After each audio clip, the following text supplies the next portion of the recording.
Então, dando continuidade, vamos passar para o diretor técnico da ASBAN, Aristotelino, que pode dispor da tribuna.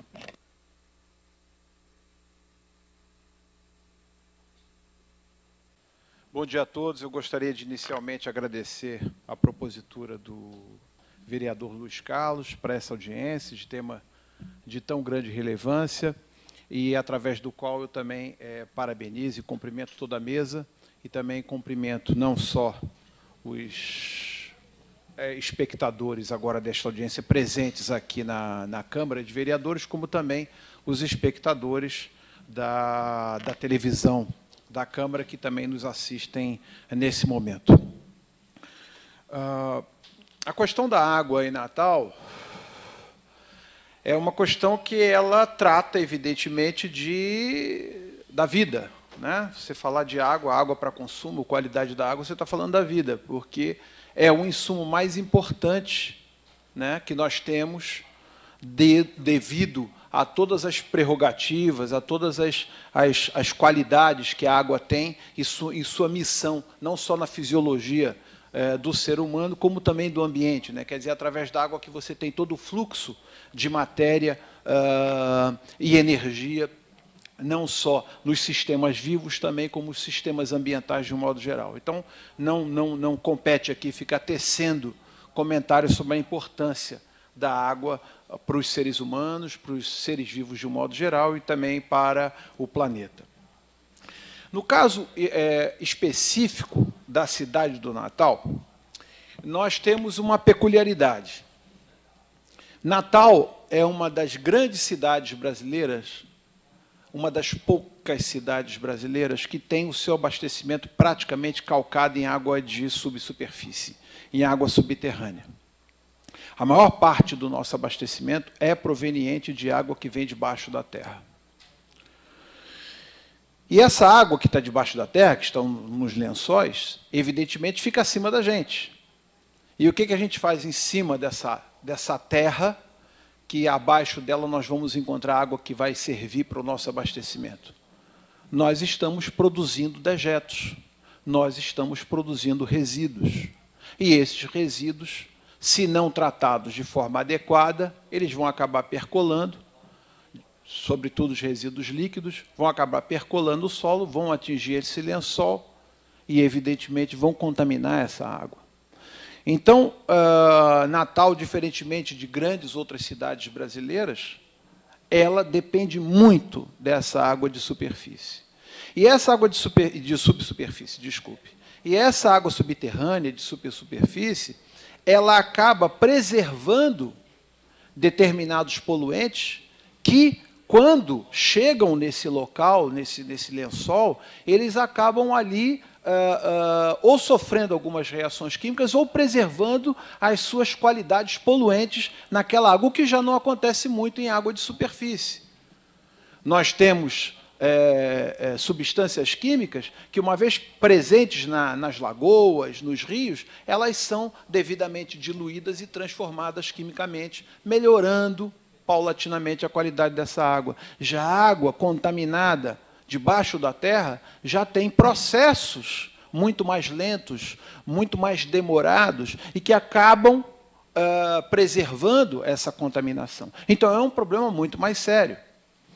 Nós sabemos, toda a população dessa cidade tem conhecimento da questão do nitrato, que é um problema tipicamente originário de água de abastecimento de subsuperfície, água de abastecimento de poços. Nós não vemos muito problema de nitrato com relação a essas cidades que usam águas de rio, águas de lagoas, como outras grandes cidades brasileiras. Mas em Natal isso é candente, por conta dessa natureza do abastecimento que nós temos. Muito bem. Então, basicamente, hoje, na cidade, para resolver, inclusive, o problema da questão da contaminação, nós temos fontes de água de superfície. Nós temos duas grandes fontes de água de superfície na cidade, que são a Lagoa do Jiqui e a Lagoa de Extremóis.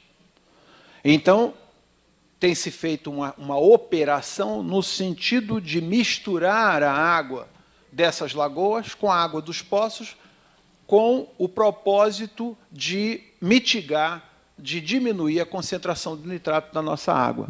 Então, hoje, nós temos essas duas fontes, sendo que Poços é a fonte mais proeminente, e agora nós temos a introdução dessas fontes vindas dessas duas lagoas. O que ocorre, então? Ocorre que tanto a água de poço quanto a água de superfície precisam ser tratadas. E aí nós temos, então, os sistemas de tratamento. Essas águas são captadas, precisam ser tratadas de tal sorte para que elas possam adquirir a potabilidade e aí sim poder ser consumida pelos seres humanos. Então, nós temos, no caso das águas de superfície, das lagoas, nós temos as estações de tratamento de água. Essas estações de tratamento, o que elas fazem? Elas introduzem insumos químicos nessa água, essa água, então, através dessas reações que se dão na estação de tratamento, elas melhoram a sua qualidade, uma série de parâmetros nocivos à saúde humana são mitigados, e aí ela fica, então, em condições de ser consumida. No caso dos poços, existe também a previsão de que o mesmo se dê. Sobretudo no nosso caso, que nós temos nossos poços, vários deles comprometidos com essa contaminação, digamos assim, proveniente de uma cidade que ainda carece de um saneamento efetivo. Nós temos, conforme já foi, inclusive, colocado pelo nobre deputado, agora, antes da minha fala, a questão da falta de saneamento e da contaminação dos nossos lençóis. Então, nós temos o tratamento também que acontece nos poços. Não é o mesmo tratamento da superfície. Normalmente, o sistema que se usa é um sistema que é chamado, tecnicamente, de desinfecção, que é basicamente fornecimento de cloro para, sobretudo, ter uma ação biocida e diminuir a quantidade de patógenos na água. Então, nós temos, basicamente, esses dois sistemas atuando.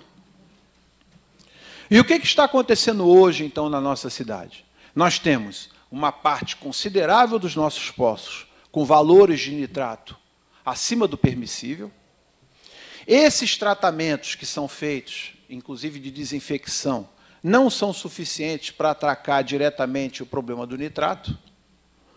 Nós temos a água de superfície sendo tratada pelas estações de tratamento, e aí tem um problema também, que é quando você projeta uma estação de tratamento, e essa estação de tratamento, a vazão, a quantidade de água por unidade de tempo que ela pode receber para tratar adequadamente e, para isso, fornecer uma água potável para a população, não é suficiente.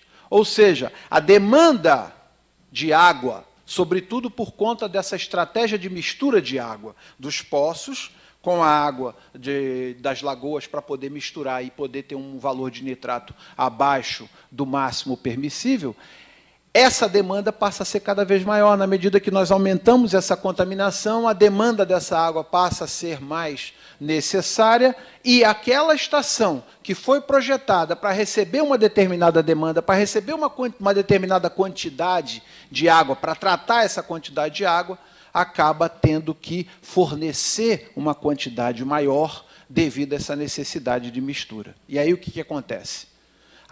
Aquele tratamento que foi projetado para uma determinada demanda, ele acaba sendo insuficiente, ele acaba sendo inadequado.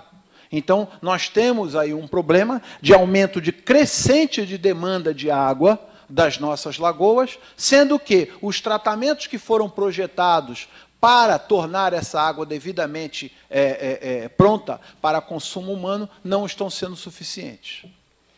Nós podemos aí, no caso, citar o caso de Extremóis, né, que nós temos aí uma fase inicial, logo após a captação, chamada de pré-cloração, que é o fornecimento de cloro, um choque de cloro na água, e esse choque de cloro, tá, ele, se feito de forma não tão controlada, ele pode gerar uma sequência de reações desse cloro com essa água, e gerando, inclusive, substâncias altamente nocivas que podem prejudicar a saúde e até substâncias cancerígenas, como, por exemplo, o trialometano.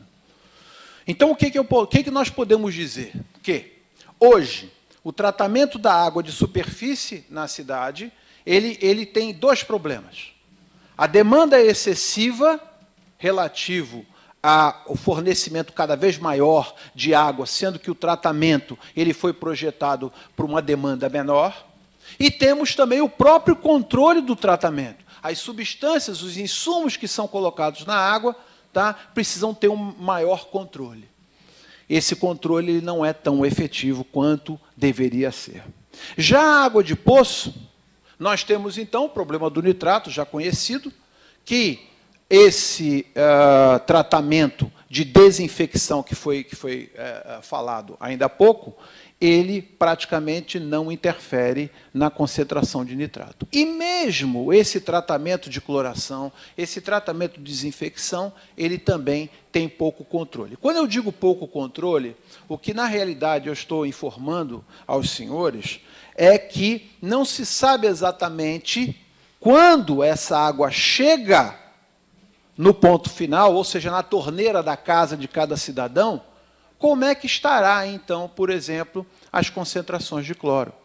Essa água toda, na realidade, ela passa por uma rede, tá, que tem grande capilaridade para poder chegar às residências das pessoas. Então, ela tem uma trajetória, ela tem um percurso, e nesse percurso, os valores de determinados parâmetros, sobretudo o cloro, vão se alterando.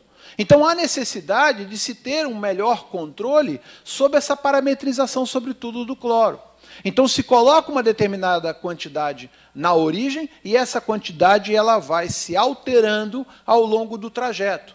E é exatamente esse trabalho, que na realidade é um trabalho de ajuste fino, de cloração, de medição com cloração, ou seja, na realidade é um sistema cíclico, um sistema de retroalimentação, que à medida que você vai vendo a quantidade de cloro que você tem num determinado ponto da rede, essa quantidade de cloro analisada, ela vai, então, sugerir uma alteração nas concentrações de cloro que você vai fornecer no início da rede, no seu poço, no seu reservatório, ou mesmo na sua captação.